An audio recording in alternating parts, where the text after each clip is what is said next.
Berkuat kuasa hari ini, 5 negeri akan beralih ke fasa 2 Pelan Pemulihan Negara PPN yang melibatkan negeri Perlis, Perak, Pahang, Terengganu dan Kelantan yang berjaya mencapai 3 indikator nilai ambang. Dan dengan peralihan ke fasa kedua, 5 negeri terbabit akan menyaksikan pembukaan sektor ekonomi yang lebih meluas. Dan untuk itu kita bersama dengan Wakil Esro Awani Kelantan, Muhammad Muhammad di Kota Baru ketika ini. Muhammad, berdasarkan pemerhatian Muhammad, adakah penduduk di negeri Kelantan sudah mula keluar memulakan operasi perniagaan kerana ada beberapa sektor perniagaan ataupun sektor ekonomi yang dibenarkan beroperasi dalam fasa kedua ini? Benar Hakim, sebenarnya sebahagian besar rakyat Kelantan yang mana terlibat dalam industri perladangan, terlibat dengan industri binaan, terlibat dengan perniagaan secara kecil sederhana ini, mereka menyambut baik peluang dan juga fasa peralihan fasa kedua yang dilaksanakan di negeri Kelantan pada hari ini, di mana sebahagian besar mereka yang berniaga dan bekerja sendiri ini menantikan saat ini dan peluang ini kerana sekian lama mereka sudah tidak mempunyai pendapatan. Dan hasil pemerhatian saya mendapati kebanyakan peniaga ataupun mereka yang terkesan dengan Perintah Kawalan Pergerakan ini ialah membabitkan peniaga kedai gunting dan juga restoran.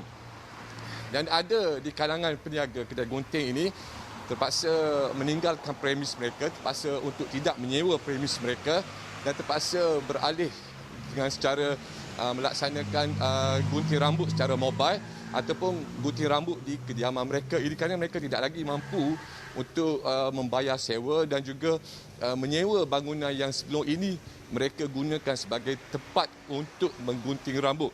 Begitu juga Hakim, bagi peniaga yang terlibat dengan membasuh kereta ini, sudah pasti peluang dan juga ruang yang diberikan ini akan digunakan sebaik mungkin oleh golongan berkenaan kerana sejak sekian lama mereka menantikan peluang ini kerana kita tahu mereka yang berniaga ataupun yang mengusahakan kedai basuh kereta ini sebenarnya mereka yang terdiri daripada golongan B40 yang mengharapkan upah dan juga bayaran secara harian.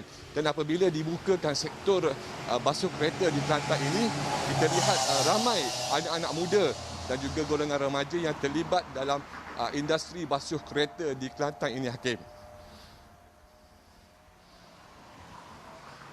Ya, Muhammad, selain daripada kedai gunting rambut, beberapa sektor ekonomi seperti kedai alat tulis juga dibenarkan beroperasi dalam fasa kedua ini. Dari sudut persediaan para peniaga, bagaimana Fandi melihat, adakah mereka mempunyai modal untuk kembali berniaga setelah ditutup sebeberapa ketika? Sebenarnya Hakim, mereka yang ingin survive kembali selepas sekian lama dikategorikan sebagai dibekukan itu sememangnya agak suffer sedikit. Namun saya dimaklumkan ada bantuan daripada Kerajaan Persekutuan melalui penjana ataupun pemulih, ada bantuan daripada kerajaan negeri juga dan ada juga bantuan daripada sanak saudara yang diberikan untuk mereka memulakan perniagaan selepas diberikan kelonggaran ini. Begitupun untuk pengetahuan Hakim dan juga penonton sekalian, di Kelantan ini terdapat lebih daripada 6,000 pengusaha dan juga pemilik restoran serta kafe di mana setakat ini operasi kedai makan dibenarkan hanya untuk secara pandu lalu ataupun secara bungkus, tidak dibenarkan untuk dine-in ataupun makan di restoran. Dan saya sempat menemui beberapa orang peniaga ataupun pemilik kedai restoran ini. Mereka sebenarnya sudah begitu terkesan dan mengharapkan supaya kerajaan negeri melonggarkan ataupun memberi ruang untuk mereka membuka perniagaan mereka sehingga jam 10 malam. Dan pada masa yang sama juga, mereka meminta ataupun merayu kepada pihak berkuasa supaya dibenarkan pelanggan untuk makan di restoran mereka. Kerana itulah merupakan punca pendapatan mereka. Kerana saya dimaklumkan sebahagian besar peniaga ataupun pemilik kedai restoran ini terpaksa gulung tikar dan terpaksa let go ataupun menyerahkan premis perniagaan mereka kerana tidak mampu untuk membayar sewa. Dan di belakang saya ini merupakan salah satu kafe yang dikenali sebagai yang melaksanakan ataupun buat masakan panas, masakan western yang sebelum ini begitu maju dengan pendapatan harian mencecah hampir 2,000. Namun sejak 2 bulan ini, premis ini terpaksa ditutup dan kesemua pekerjanya berjumlah 5 orang terpaksa diberhentikan. Dan itulah yang sebenarnya yang perlu diberikan perhatian sebenarnya Hakim, kerana sebahagian besar peniaga yang terlibat dalam industri makanan ini ataupun yang terlibat dalam pengendalian makanan di Kelantan ini memohon dan juga merayu supaya diberikan kelonggaran untuk dibukakan premis perniagaan mereka dan dibenarkan untuk makan di premis mereka. Dan untuk makluman juga Hakim, saya sempat menemu ramah salah seorang peniaga ataupun kedai gunting rambut ini, seorang anak muda yang antara terkesan dan terpaksa menyerahkan premis ataupun melepaskan premisnya yang sebelum ini disewa dan juga terpaksa untuk tidak lagi dapat menggaji pekerjanya disebabkan kesan daripada perintah kawalan pergerakan itu. Namun beliau bersyukur pada hari ini beliau boleh kembali berniaga, boleh kembali bergunting rambut, namun mengubah style perniagaannya dengan berpindah ke kediaman. Jadi kita dengarkan apa yang diperkatakan. Benarkan berniaga, saya berterima kasih kepada pihak kerajaan disebabkan dapat membuka kedai kembali seperti biasa.